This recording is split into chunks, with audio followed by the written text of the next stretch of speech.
What you're looking at are some steel sculptures that we collaborated on. We built these structures as representations of data from Klaus Schulten's lab at the Beckman Institute.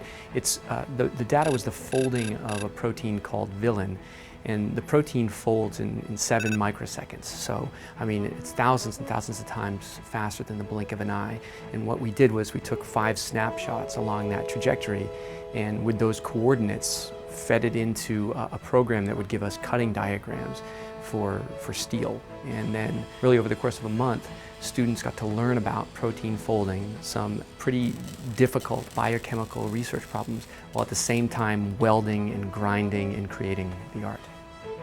These sculptures show wonderfully how this protein is first very elongated, artificially elongated actually, and how it then coils up into the characteristic shape that the protein assumes. Proteins are amazingly beautiful structures. They make us run, they're everything. It's like the basic blocks of what we call being alive. They have a beauty of alien technology to me. It's a world that is perfect, and I'm amazed by how little we know visually about that kind of world. In the domain of living cells, which is at the molecular domain. This size, scale, it is just difficult for our microscopes to visualize things. With light microscopes, you don't have the resolution, and electron microscopes are not really well suited for studying the processes in living cells. When a protein is produced, you can kind of think of it as starting out as this floppy string of beads, and then it folds into a final structure. The string of beads, each bead is an amino acid. There's 20 of these things. And the amazing thing about proteins is that they perform all kinds of different tasks. And the task that they perform is dependent on the shape that they take. And the shape that they take is dependent on the sequence of beads. The protein in the cell have a remarkable ability to find their proper form. This is very essential for them carrying out the proper function. And it is also very essential for avoiding pathological circumstances like Alzheimer and other central nervous system diseases often come about from the proteins to actually misfold, not to assume the proper form. And really one of the great unsolved problems in the area of biochemistry is the protein folding problem. That's what one of the things the Schulten's lab is working on, right? Can we, with a computer, watch a protein fold trillionth of a second by trillionth of a second, and actually from that get a movie of what it might look like as that structure forms? I built over the years what I like to call a computational microscope. That is a microscope not made of glass lenses and metal tubes, but rather made of concepts and ideas from physics and chemistry and mathematics, and made of software and computers that put those ideas and concepts together to simulate what is happening in the cell. Villin headpiece is a particularly small protein that folds also fast enough that the computer can just manage to follow its birth from being a stretched out, completely nascent protein to a protein that is then functional after the Villin has folded itself into the proper form. It's one of the proteins, one of the few proteins that with the state of our computers today, we can accurately predict its folding trajectory from unfolded to folded all the way, right?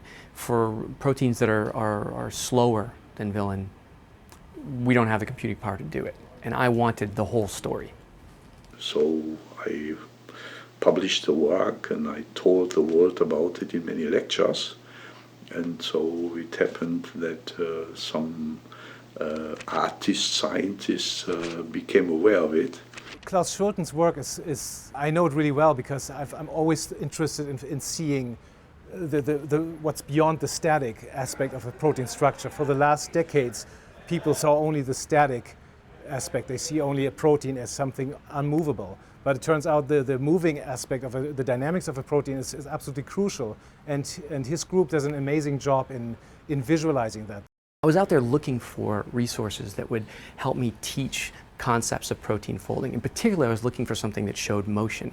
And these supplementary videos that they published really struck me as being very powerful for communicating the idea that there are multiple paths to a single native state. You could see these proteins getting stuck in local minima and getting out of it, and you could visually, you could watch these things go through different paths to the same final structure. Many people who see for the first time what we actually offer scientifically, they think, oh, we are just using beautiful colors and Disney-type movies. But that is true in a way, but it's also much more than that, because this is the only way actually of grasping with the human mind the kind of complexity that is natural to the living cell. What I really love to do is to walk around these things up there. You look at them from one direction and you see a timeline. You see that protein folding. You go to the other end, you see it unfolding. And as you walk around, you get a better sense, I think, than you would from a two-dimensional still of the space that helices take up, of the proximity of one backbone to the next. You get a better picture of a protein. It certainly provokes people to ask, and if they hear the answer that this is actually representing something and it's not a modernist abstract sculpture, most people are actually quite intrigued by that and start asking more questions and wonder about their own bodies. It's way beyond making pretty sculptures for the public and getting people to think that science is cool. It's way beyond that. You can see things through art that maybe you would have let slip past. When you see dead objects under the microscope, you are impressed with the static beauty, but when you see a cell, you are impressed with the liveliness of it. You see things streaming and moving and bubbling and sculpting, and so that is life, and that's what we want to show the world. And art is an absolutely natural way of bringing about the message.